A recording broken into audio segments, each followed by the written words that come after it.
میرے پیچھے بھاگتے ہوئے لوگوں کی آوازیں مجھے ابھی بھی سنائی دے رہی تھیں، کیونکہ سردیوں کے دنوں کی وجہ سے سناٹا چھایا ہوا تھا، اور میں جانتی تھی کہ ابھی تک وہ مجھے دیکھ نہیں پائے ہیں، کیونکہ میں تنگ گلیوں میں گھس گئی تھی۔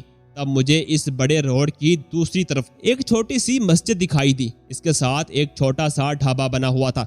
میں تیزی سے ایک لمبا چکر کاٹ کر اس ڈھابے کے عقب میں چلی گئی۔ تبھی میں نے ان لوگوں کو ڈھابے میں داخل ہوتے ہوئے دیکھا۔ وہ تعداد میں کچھ 6-7 لوگ تھے، ان کے ہاتھ میں پسٹلز بھی تھے۔ وہ شکاری کتوں کی طرح مجھے ڈھونڈ رہے تھے۔ میں ڈھابے کی عقبی دیوار سے سب کچھ دیکھ رہی تھی۔ یہ سب کچھ دیکھ کر مجھے شدید ڈر لگ رہا تھا۔ تبھی مجھے مسجد کا خیال آیا اور میں وہاں سے مسجد کے عقبی طرف چلی گئی۔ مسجد کی دیواریں نیچی تھیں، اس لیے میں مسجد کے اندر داخل ہو کر وہاں پر پڑے ہوئے لکڑی کے ممبر کے نیچے گھس گئی اور وہاں چھپ کر بیٹھ گئی۔ میں احساس سے بھی آہستہ آہستہ سانس لے رہی تھی، کیونکہ مجھے معلوم تھا کہ وہاں سے ناکام ہو کر وہ لوگ مسجد میں بھی دیکھنے آئیں گے، اور وہی ہوا۔ وہ لوگ مسجد میں بھی آ گئے اور کچھ دیر بعد وہاں سے ناکام ہو کر واپس چلے گئے۔ جب میں وہاں سے نکلنے کا ارادہ کر رہی تھی تو مسجد کے دروازے کے سامنے ایک ٹرک آ کر رکا۔ میں ڈر کے مارے پھر دبک گئی۔ اس ٹرک میں سے بس ایک آدمی ہی نیچے اترا۔ حلیے سے وہ کوئی ڈرائیور ہی لگ رہا تھا۔ وہ سرخ اور سفید رنگ اور قد دراز کا خوبصورت شخص تھا۔ میں بھی تقریباً ایسی ہی تھی۔ اللہ نے مجھے حسن دے دیا تھا اور میرا قد بھی لمبا تھا، لیکن اس وقت ان چیزوں پر غور کرنے کا وقت نہیں تھا۔ وہ ڈرائیور حلیے سے بہت ہی شریف آدمی لگ رہا تھا، اور ٹرک ڈرائیوروں کی طرح اس کے حلیے میں کوئی بھی بری عادت نہیں تھی۔ مسجد کے اندر آ کر اس شخص نے اپنے جوتے وغیرہ اور جیکٹ اتاری اور وضو خانے کی طرف چلا گیا۔ میں مسجد کی دیوار کی اوڑ لیتے ہوئے باہر نکل آئی۔ تبھی میری نظر اس کے ٹرک پر پڑی جس پر اس بڑے شہر کا نام لکھا ہوا تھا، جہاں جانے کا میرا پروگرام تھا۔ میں نے ادھر ادھر دیکھا تو مجھے کوئی نظر نہیں آیا۔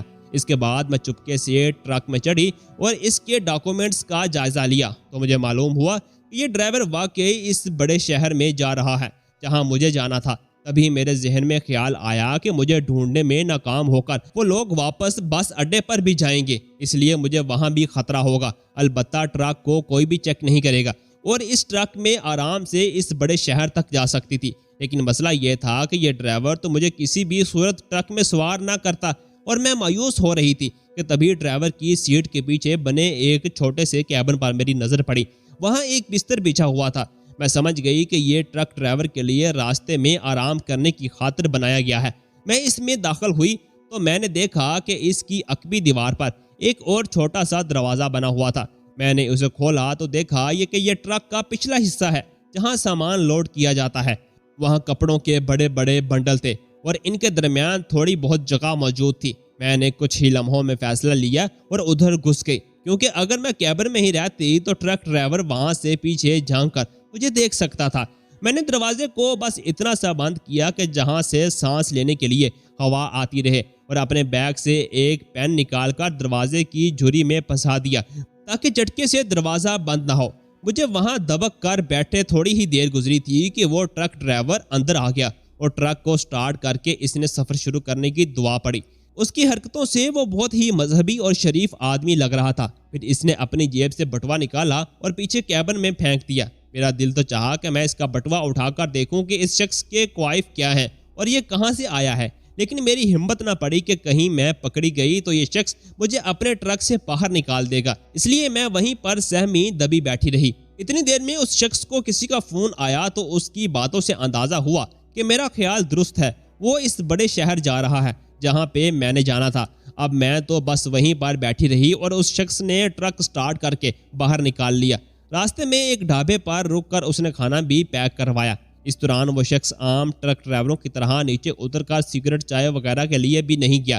کھانا آیا تو اس نے ٹرک میں بیٹھے بیٹھے ہی کھانا کھایا اور بچا ہوا کھانا اس نے کیبن میں رکھ دیا۔ ابھی تک اس کو پچھلا دروازہ چیک کرنے کا خیال نہیں آیا تھا اور نہ دروازے کی جھری پر اس کی نظر پڑی تھی، تمکی بیٹھی تھی۔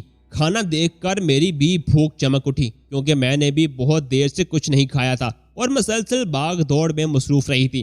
بہت دیر تک تو مجھے ادھر ادھر اپنی جان بچانے کے لیے بھاگنا بھی پڑا تھا، لیکن میں وہ بچا ہوا کھانا اٹھا نہیں سکتی تھی، کیونکہ اس سے تو اس شخص کو پورا شک ہو جاتا۔ میں اللہ کو یاد کرتے ہوئے وہیں پر بیٹھی رہی۔ اب ٹرک شہر سے نکل کر ہائی وے پر دوڑ رہا تھا۔ میں دروازے میں موجود دریچ سے جھانکتے ہوئے دیکھ رہی تھی کہ اب اس بڑے شہر کی آثار شروع ہو رہے ہیں۔ تبھی شہر کے قریب آنے کی وجہ سے ٹریفک ایک دم سے زیادہ بڑھ گئی اور اس نے کسی جگہ پر ٹرک کو روکنے کے لیے زور سے بریک لگائی تو میں جو دروازے سے آنکھ لگائے باہر کے منظر دیکھنے میں مصروف تھی، مجھے زور سے جھٹکا لگا اور میرے حلق سے چیخ نکل گئی۔ میری بوجھ سے دروازہ کھولا اور میں لڑکھڑاتی ہوئی کیبن میں گر گئی۔ میری چیخ سن کر وہ شخص بھی پریشان اور حیران ہو گیا اور ایک دم سے ٹرک کو سائیڈ پہ کرتے ہوئے اٹھ کر پچھلے کیبن میں آیا اور لائٹ چلائی۔ مجھے دیکھ کر حیران اور پھٹی پھٹی آنکھوں سے میری طرف دیکھ رہا تھا کہ میں آخر اس کے ٹرک میں کب اور کہاں سے آئی۔ وہ مجھ سے پوچھنے لگا کہ تم کون ہو اور ٹرک میں کیسے آئی۔ میں اس کے پاؤں پڑ گئی اور کہنے لگی کہ خدا کا واسطہ ہے مجھے یہاں سے نکلنے کا مت کہو۔ یہ کہہ کر میں نے اسے اپنی پوری کہانی سنا دی اور تصدیق کے لیے اپنا شناختی کارڈ بھی نکال کر اسے پکڑا دیا۔ میرا شناختی کارڈ دیکھتے ہی وہ مارے حیرت کے پتھر کا بت بن گیا۔ اس کی آنکھوں سے آنسو نکلنے لگے اور ایک دم ہی وہ بے اختیار ہو کر دھاڑے مار مار کے رونے لگا۔ میں ایک دم سے حیران اور پریشان ہو گئی تھی کہ آخر میرے شناختی کارڈ میں ایسی کیا چیز تھی کہ جس کی وجہ سے وہ ایسے رو رہا ہے۔ تبھی اس نے مجھے میرے نام سے پکارا اور کہنے لگا کہ سعدیہ باجی، آپ نے مجھے پہچانا نہیں؟ میں حیرت سے اس کی طرف دیکھ رہی تھی۔ تبھی اس نے اپنا شناختی کارڈ نکال کر میرے سامنے رکھ دیا اور میرا شناختی کارڈ دیکھ کر جو اس کا حال ہوا تھا وہی ایک دم سے میرا ہوا۔ میں پھٹی پھٹی آنکھوں سے اس کی شناختی کارڈ پر اس کی تصویر اور اس کا نام دیکھ رہی تھی اور پھر سر اٹھا کر اسے دیکھا تو میں ایک دم سے اسے پہچان گئی۔ یہ تو میرا چھوٹا بھائی تھا جسے میرے باپ نے زبردستی اپنے پاس رکھ لیا تھا۔ میں اس اچانک ٹکراؤ پر شاک کی کیفیت میں تھی اور میری آنکھوں سے آنسو بہہ رہے تھے۔ میں جو اس کے قدموں میں گری ہوئی تھی، اس نے مجھے دونوں بازوؤں سے پکڑ کر اٹھایا اور میرا سر اپنے سینے سے لگا لیا اور کہنے لگا کہ بے شک اللہ بڑا رحیم ہے۔ پھر اس نے مجھے اپنی زندگی کی پوری کہانی سنائی۔ میرا وہ ظالم باپ کب کا مر چکا تھا۔ اس کی زندگی ختم ہونے کے بعد میرے بھائی نے ٹرک ڈرائیونگ کا کام شروع کر دیا تھا۔ یہ ٹرک بھی اس کا ذاتی تھا اور اس کے لیے اس نے کوئی ڈرائیور نہیں رکھا تھا کیونکہ اسے بچپن سے ہی محنت کا شوق تھا۔ اس نے اپنے باپ سے ملنے والی جائیداد کا کچھ حصہ بیچ کر یہ ٹرک لیا تھا اور اسے چلا رہا تھا۔ اب وہ اس بڑے شہر میں ہی رہتا تھا جہاں ہم داخل ہو رہے تھے اور اب تک اس کی شادی بھی نہیں ہوئی تھی۔ میں اللہ کے اس معجزے پر حیران تھی کہ وہ کیسے لوگوں کو لوگوں سے ملاتا ہے۔ اس کے بعد کی کہانی بہت مختصر ہے۔ میرا بھائی مجھے اپنے ساتھ لے گیا اور باقی جائیداد میں سے میرا حصہ اس نے میرے نام کروا دیا اور کہنے لگا کہ یہ تمہارا حق ہے جو تمہیں شریعت دیتی ہے۔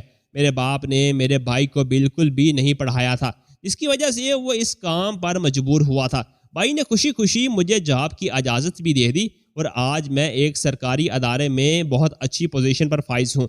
بھائی نے میری شادی بھی کرا دی ہے اور اب میں اپنی زندگی میں بہت خوش ہوں۔ کچھ عرصے بعد بھائی کی شادی ہے اور میں سوچ رہی ہوں کہ اپنے شوہر سے کہوں کہ مجھے ابھی بھی بھائی کے ساتھ ہی رہنا ہے۔